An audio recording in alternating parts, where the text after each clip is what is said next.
The wind cuts through the metal like a knife. It is early morning, somewhere near the French countryside, late June 1944. A young German tank commander stands inside his Panzer IV, his gloved hand resting on the cold steel hatch. The air smells of oil, smoke, and something else. Something uneasy. In the distance, at first, it sounds like thunder. Low, rolling, endless. He narrows his eyes. This is not artillery. It is something heavier, something moving. If you want more content like this, subscribe now and comment below. Then the ground begins to tremble, and what he sees next will change everything he thought he knew about the war. Just weeks before, high-ranking officers inside the German High Command had laughed. They had sat in polished rooms, maps spread across tables, red lines marking enemy positions. Reports from intelligence officers had been read out loud. America was producing tanks at an unbelievable rate, thousands of them. But many in the Nazi leadership dismissed it. They believed quantity meant weakness. They believed American tanks were crude, simple machines. No match for German engineering. General Heinz Guderian himself had warned that numbers could overwhelm even superior designs. But others brushed it aside. They trusted their Tigers, their Panthers, their precision, their experience. At that time, in early 1944, Germany still believed in its armored superiority. The Panzer divisions were feared across Europe. The Tiger I, introduced in 1942, had already earned a reputation. Its 88mm KWK-36 gun could destroy enemy tanks from long range. Its thick frontal armor could stop most Allied shells. The Panther, officially the Panzerkampfwagen V, was newer, faster, and carried a powerful 75mm KWK 42 gun with high velocity. It was accurate, deadly, and feared. These machines were not just weapons, they were symbols of dominance. German crews were trained to use them with discipline and precision. Many had years of combat experience from the Eastern Front. They believed no Allied tank could truly stand against them. Across the ocean, in the United States, things looked very different. There was no obsession with building a single perfect tank. Instead, American planners focused on a bigger picture. War would be won by production, logistics, and coordination. Factories in Detroit, Michigan, and across the Midwest were converted for war. The Detroit tank arsenal became one of the largest tank factories in the world. Ford's massive Willow Run plant, which also produced aircraft, I showed how quickly American industry could scale. Workers came in shifts, 24 hours a day. Many were new to factory work, but they learned fast. Assembly lines moved constantly. Steel plates became hulls. Engines were installed. Turrets were mounted. The M4 Sherman rolled off the line again and again. The Sherman was not the heaviest tank. Its armor was moderate, and its main gun, especially the early 75mm version, struggled against heavy German armor. But it had strengths that mattered more in the long run. It was reliable. Its engine could run for long periods without failure. It was easy to maintain. Spare parts were available. Crews could be trained quickly to operate it. And most importantly, it could be produced in massive numbers. By mid-1944, over 40,000 Shermans had already been built. That number kept rising. Even before D-Day, American planners had considered how these tanks would be used. The Sherman was not designed to hunt Tigers directly. That role was often assigned to tank destroyers like the M10 Wolverine or later the M36 Jackson. Instead, the Sherman's role was to support infantry, exploit breakthroughs, and keep advancing. It was part of a larger system. Air power, artillery, engineers, and logistics all worked together. This combined arms approach would become one of the key advantages of the Allies. June 6, 1944. The beaches of Normandy. Omaha, Utah, Gold, Juneau, Sword. The landings begin before sunrise. Waves crash against landing craft. Machine gun fire cuts through the air. Among the chaos, specialized Sherman tanks known as DD tanks attempt to swim ashore using flotation screens. Some sink in the rough water. Others make it through. On the beaches, Shermans provide critical support, firing at bunkers and strong points. Progress is slow and costly, but footholds are established. In the days that follow, Allied forces push inland. But Normandy is not easy ground. The bocage, a landscape of thick hedgerows and narrow lanes, creates natural defenses. Visibility is limited. Tanks cannot move freely. German forces, including experienced panzer units, use this terrain to their advantage. They set ambushes. Anti-tank guns are hidden behind hedges. Panzerfaust teams wait at close range. In these early battles, German tank crews still feel confident. When a Tiger or Panther encounters a Sherman in open ground, the result often favors the German tank. American crews learn quickly that direct engagement at long range is dangerous, but they adapt.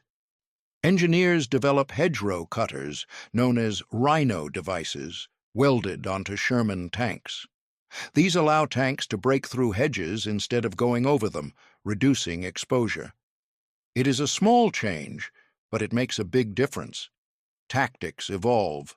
Sherman crews begin working in teams. One tank might draw fire while another flanks. Infantry moves alongside, protecting tanks from close threats. Artillery is called in quickly using radios. Communication becomes a key advantage. American tanks are equipped with radios as standard, allowing units to coordinate in real time. Many German tanks, especially earlier models, lack this level of communication. Behind the front lines, the flow of equipment continues. Liberty ships arrive in British ports carrying tanks, trucks, ammunition, and fuel. Engineers build artificial harbors, known as mulberries, to unload supplies directly onto the beaches. Pipelines are laid under the English Channel in a project called Pluto, delivering fuel from England to France. It is an enormous effort, and it works. By July 1944, the buildup is complete. Allied forces prepare for a breakout.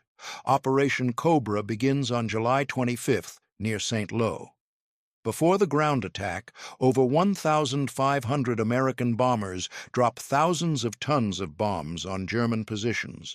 The ground shakes violently. Smoke and dust fill the air. German defenses are shattered.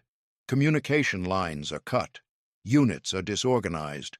Then the Shermans move forward. They advance in large formations, supported by infantry and artillery. Resistance is still fierce in places, but the line begins to crack. German units try to respond, but they are stretched thin. Panthers and Tigers are deployed, but there are not enough of them. Many are lost, not in tank battles, but to air attacks. Allied fighter bombers patrol the skies. They strike moving vehicles, supply columns, and exposed positions. The German army is forced to move at night, slowing everything down. For the German tank commander standing in his Panzer IV, the sound he hears now is no longer unfamiliar. It is constant. The rumble of engines, the clanking of tracks, the steady approach of more Shermans. He knows his tank's strengths. The Panzer IV, especially the later AUSFH model, still has a capable 75mm gun. It can destroy a Sherman with a well-placed shot, but its armor is thinner than a Tiger's. It is vulnerable, and more importantly, it is outnumbered. Reports from the front begin to change. Officers describe not just enemy strength, but enemy persistence. When one Sherman is destroyed, another takes its place. When a position is held, it is attacked again, and again. Supplies never seem to run out. Fuel trucks arrive. Ammunition is replenished. Damaged tanks are repaired or replaced. The difference in maintenance becomes clear. A damaged Sherman can often be recovered, repaired, and returned to service within days. Recovery vehicles tow it back. Mechanics work quickly. Spare parts are available. In contrast, a damaged Tiger might sit for days or be abandoned if recovery is not possible. Its weight makes towing difficult. Its complexity slows repairs. Fuel shortages grow worse for Germany. By late summer 1944, many units report critical shortages. Tanks are held in reserve not because they are not needed, but because there is not enough fuel to move them. Some crews are ordered to destroy their own vehicles to prevent capture. It is a painful reality. Meanwhile, Allied supply lines expand. The Red Ball Express begins operating in August 1944. Thousands of trucks carry supplies from Normandy to the advancing front. Drivers work in long convoys, often under threat of attack. Roads are crowded. Dust fills the air. But the system works. Fuel, ammunition, and food keep moving forward. The breakout accelerates. American forces move west and south, then turn east toward Paris. French resistance fighters rise up. German forces begin a general retreat. Sherman tanks enter towns and villages, often greeted by civilians. But the war is far from over. In August 1944, the Falaise Pocket forms. German forces are trapped between Allied armies. Attempts to escape are met with heavy resistance. The area becomes a scene of destruction, burned vehicles, abandoned equipment, and heavy losses. Sherman tanks play a key role in closing the gap. They advance from multiple directions, cutting off routes of escape. For German commanders, this is a turning point. The idea that American production could be dismissed is gone. The reality is clear. The Allies can replace losses faster than Germany can inflict them. The balance of power is shifting. Even so, German units continue to fight.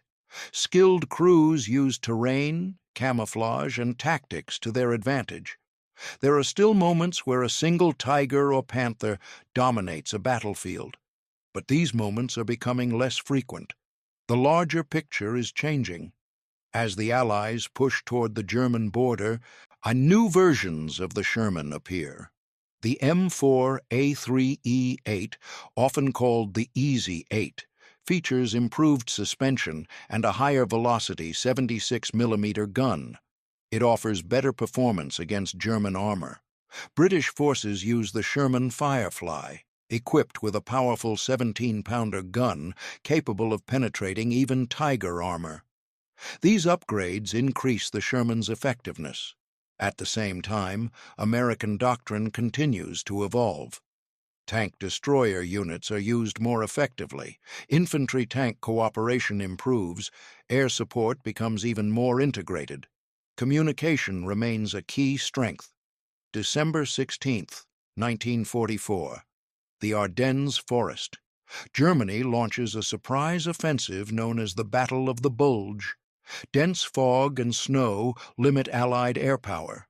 German forces push forward, aiming to split Allied lines. For a moment, they achieve surprise. Sherman tanks are caught in defensive positions. Some are lost. Roads become congested. Confusion spreads. But the response is quick. American units regroup. Reinforcements are rushed in. Sherman tanks move to block key roads and towns. One of the most important stands occurs at Bastogne, where American forces hold despite being surrounded. Sherman tanks support the defense, working with infantry and artillery. As the weather clears, Allied aircraft return. German supply lines come under attack. Fuel shortages become critical again. Many German tanks are abandoned during the offensive, not because they are destroyed, but because they cannot be fueled. The offensive slows, then stops. The cost is high on both sides, but the result is clear. Germany has used up much of its remaining strength. The ability to launch large-scale offensives is gone. From this point forward, the war in the West becomes a steady Allied advance. By early 1945, Sherman tanks cross into Germany. They face new challenges: urban combat, river crossings, strong defensive positions, but they continue to move forward. Engineers build bridges under fire. Tanks cross rivers like the Rhine. Infantry clears buildings street by street. German resistance remains, but it is fragmented. Units are short on fuel, ammunition, and trained crews. New recruits lack experience. Tanks are fewer. Those that remain are often used in defensive roles. For the German tank commander who once stood in Normandy, the memory of that first distant rumble remains. What he thought was thunder was something else entirely. It was the sound of a different kind of war. A war where production, logistics, and coordination mattered as much as individual weapons. The Sherman tank was never the most powerful tank on the battlefield. It was not designed to be, but it was part of a system that worked. It could be built quickly, repaired easily, and used effectively in large numbers. It supported infantry, exploited breakthroughs, and kept moving forward. German tanks like the Tiger and Panther remain impressive machines. Their design, firepower, and armor are still respected, but they could not be produced in the same numbers. They required more resources, more time, and more maintenance. In a long war, these factors became critical. By the time the war in Europe ends in May 1945, the outcome is no longer in doubt. Allied forces have advanced across Western Europe. Cities have been liberated. German forces have surrendered. Looking back, the early confidence of the German High Command stands in contrast to what actually happened. The belief that American production could be mocked proved to be a serious misjudgment. The sheer scale of industrial output, combined with effective strategy and coordination, changed the course of the war. You can almost feel that moment again, standing inside that Panzer IV, hearing the distant rumble grow louder. At first, it is easy to dismiss, to believe it is just another threat that can be handled. But as it grows, as it becomes constant, as it surrounds you, the truth becomes clear. The Shermans are not just tanks. They are a sign of something bigger, something that cannot be easily stopped. And once they start arriving in thousands, the battlefield is never the same again. If you want more content like this, subscribe now and comment below.